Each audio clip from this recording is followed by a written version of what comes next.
out of order, you see anything that's missing from this Moorish Science Temple of America, look at your shoots and sheets. Be responsible.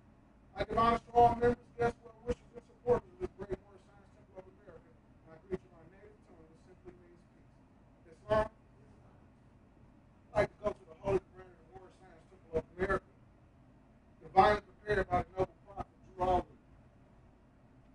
Go to chapter 10.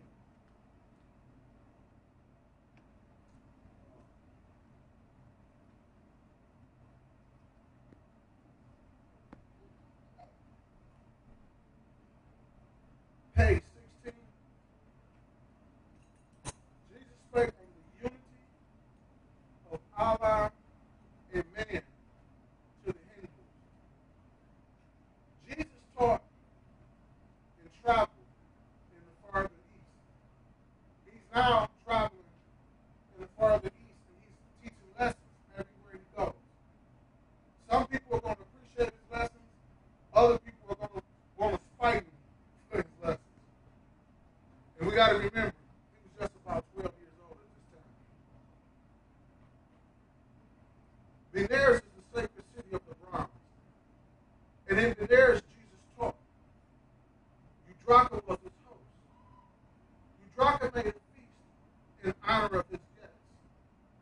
And many high-born Hindu priests and scribes were there. Just to give you a little history about Udraka. Udraka was an avatar. He was a master healer. Udraka was skilled in the art of healing. So it's very significant in understanding Udraka's role in this lesson between the unity of Allah and man to the Hindu. Because that's where the healing comes from. The healing is comprehending the oneness of life.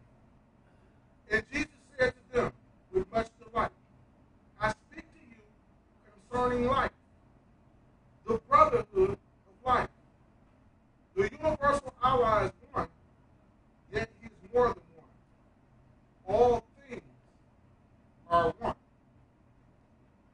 By the sweet breath of Allah, all life is bound in one.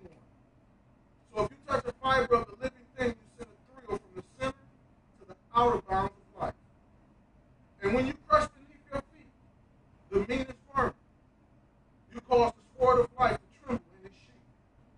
The bird sings out its song for men, and men vibrate in unison to help it sing. The act constructs its home, the bee is sheltering comb, the spider weaves her web, and flowers breathe to them a spirit in their sweet perfume that gives them strength and joy. Now, men and birds and beasts and creeping things are deities made flesh. And how dare you kill anything? A deity is like a god,